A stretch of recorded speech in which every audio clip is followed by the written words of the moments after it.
to this evening's satsang. It was such a joy to meditate together.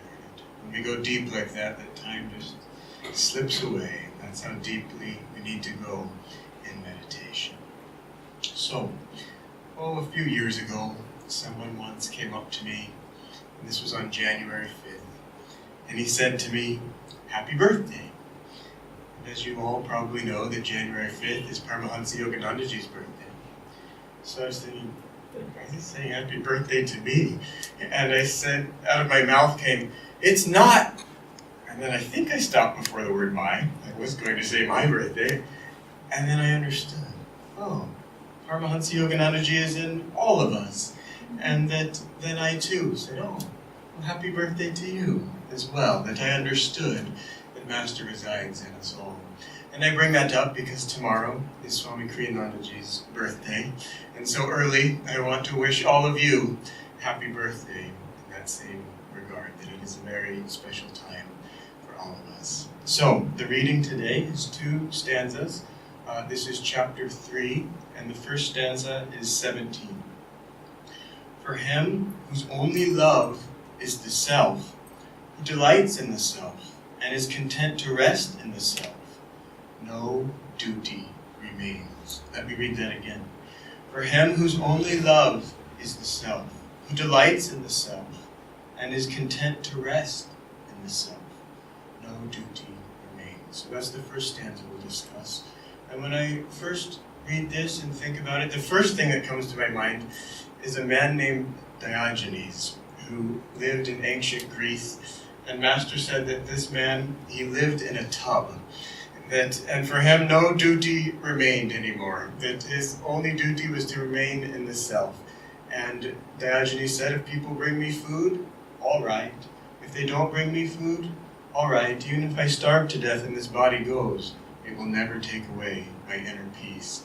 And he just had it with making money and trying to, keep a nice household going and this thing going and that going.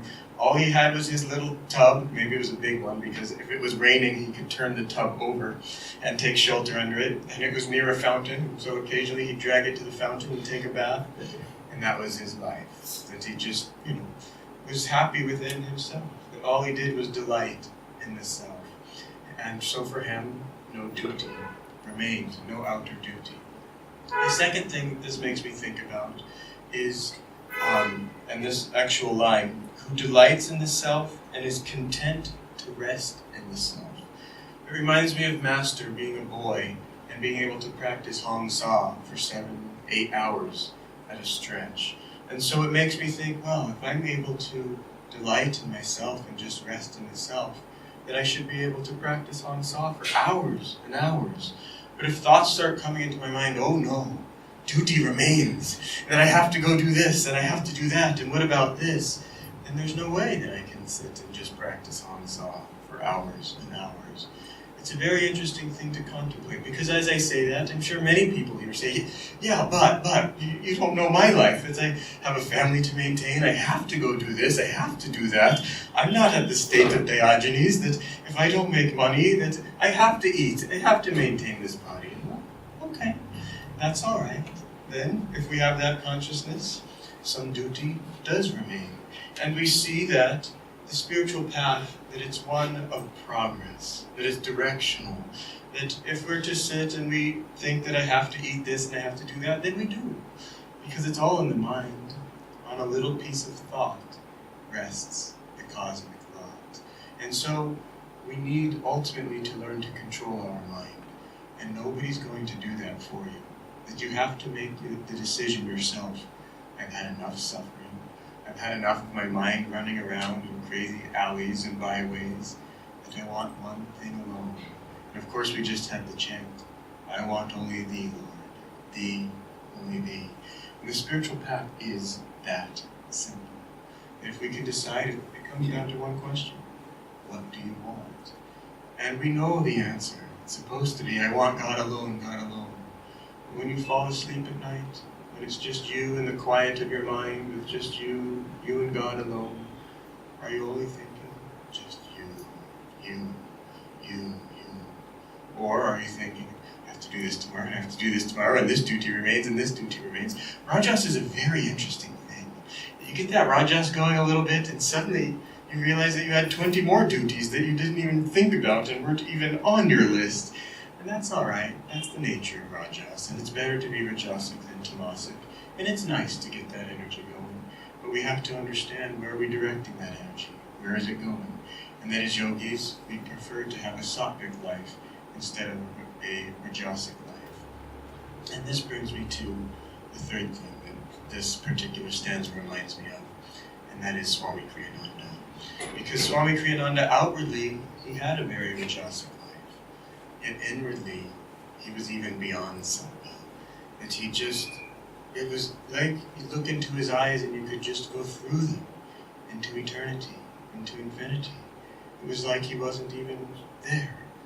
And yet, he was able to do all of these things. And it brings us to, let me first start with this, is once someone came to Swami Kriyananda who was a musician, and said, you know what it's like, you have that feeling, you just have to do it, you have to compose that song, it's just that desire, there's just no way around it. And Swami Kriyananda ji, who composed I don't know how many hundreds of songs, he said, no, I don't know what that's like. And he would just leave that story at that. Boy, did it make me think, well, he composed all these songs, but he didn't have some inward burning desire that made him feel that he had to do it. And what was driving him forward? What made him do it? And we'll contemplate that in the next stanza here. So this is again chapter 3, this is the next stanza, stanza 18. Such a person has nothing to gain by performing action in this world, nor anything to lose by not performing it. He is dependent on no one and nothing outside of himself. And this was the state that Swami Kriyananda, he embodied it.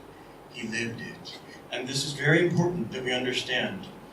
First of all, this person has nothing to gain by performing action, nor anything to lose. So that when we say the person who has no duty in this world can remain content in the self, this is not an outer thing. It's not really like Diogenes, where we're only going to have a bathtub and that's it. That we can be as busy as anything. We can have the largest family you could ever dream of. We can have more duties than you could ever dream of. But the trick here is not to be attached to those duties, or not to think these are my duties and I have to do them, and if I don't do them, this bad thing will happen and that bad thing. That we just remain in the self. That we see these duties, but we say, if I do these duties, all right. If I don't do these duties, all right. If I compose hundreds of songs, okay. If I don't, okay. And this is the trick to escaping karma. That you have to understand it's not your karma. That you are not who you think you are. You are the self. You're something so much greater than you understand because your mind is trapped in all of these duties that you think you have. So, right now, you are the self. That you already can let go of all of this identification with all of these duties that you think you have. And we don't have to run away from this world. We don't have to run away from our duties. We don't have to run away from life exactly as it is. One way, the way of the bhakti yogi, is that we simply accept this world is what it is. And that every duty that is happening right now, it's perfect. That God has given me this exact duty so that I can learn the lessons that I have to learn. I don't have to run away from them. I don't have to be sad that I have this duty or extremely elated that I have this duty. I just accept it. That there was a man at Mount Washington, Paramahansa Yoganandaji's ashram, and he had the duty of climbing on this steep hillside and watering the plants. And he just hated it. And I guess when they were assigning the duties in the mornings, every morning the monks would meet or whatever, that, okay, Bob, or whatever his name was, you go water the plants. Okay.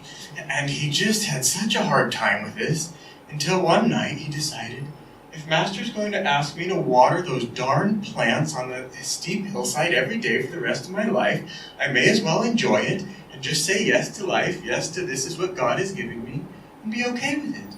The next morning he went, and the duties were assigned. No, Dave, you go water the plants. Bob, you go do this. He never got that duty again. You see, it's an inside job. This whole thing is an attitude. Do we have the attitude that no duty exists? Or do we have the attitude, this is my duty, and I'm so happy about this there's something I've been contemplating for weeks, and it's been bringing me the greatest joy. And it's a small line by Swami Kriyananda.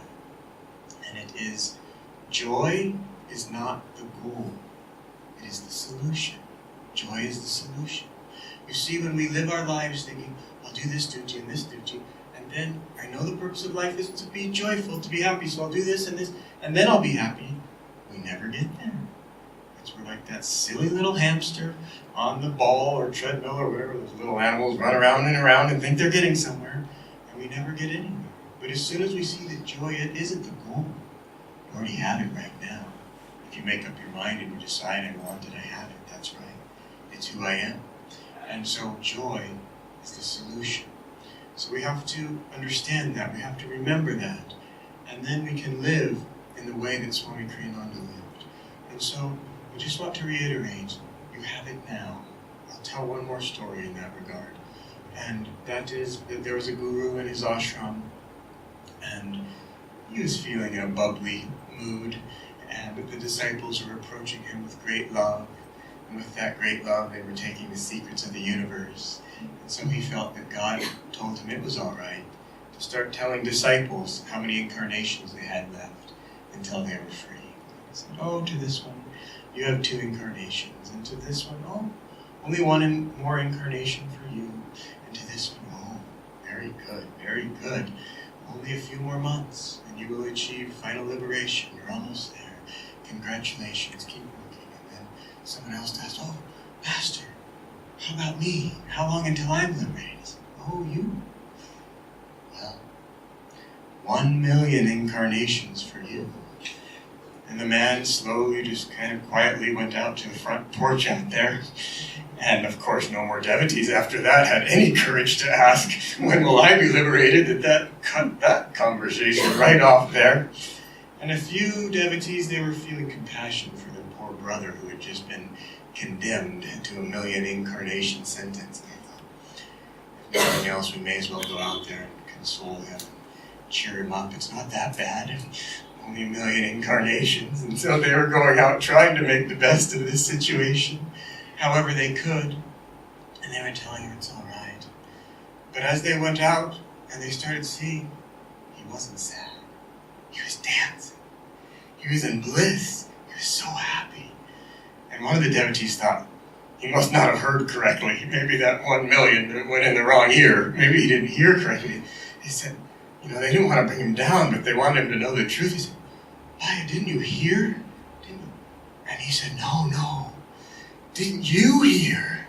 Didn't you hear the Master said, I will be liberated. I have the Master's words from his own lips. I'll be liberated. I'm free with his promise. I'm free. And he was dancing and dancing. And then the Master came right outside to the porch there, touched him on the forehead. He went into samadhi right then. And the Master said, this is the attitude. This is the attitude that we all need right now. That if you have that attitude right now, you are free. No more duty remains for you. You can remain within yourself, in that inner joy, in that inner peace, from now and forever. So, remember these stanzas. We're going to end this part by listening to a song from Swami Kriyananda. It's the last song on the album, The Mystic Harp. Swamiji wrote a book called A Tale of Songs, and in that he wrote, when you listen to this music, when you listen to this particular song, it's called The Emerald Isle, visualize, imagine heaven. So I want you this evening to imagine that even if it's for a little while here, no more duties remain. Even if it's for the next 3 minutes, for you, no more duties remain. You're in heaven, visualizing yourself in the beauties of heaven with Swami Kriyananda, and you're free from all earthly bondage. So let's listen to this together for 3-4 minutes. Come here while I sing you of emerald hills, of valleys and meadows so fair, that all who have seen them have carried away memories in their hearts, friends, like the lilacs of May. Oh, my song is the story of the lilacs of May. My song is the story of deer on the hills, of larks that soar seeking the sun, of nightingales lifting the curtain of night, as with music they bring down heaven's blessing of light. Oh, my song is the story of God's blessing of light. Come join me in singing of that emerald isle, of flowers that like jewels besprinkle the lea, of waterfalls eager to embrace the wide sea, as we with our Maker united would be, as we with our Maker reunited would be.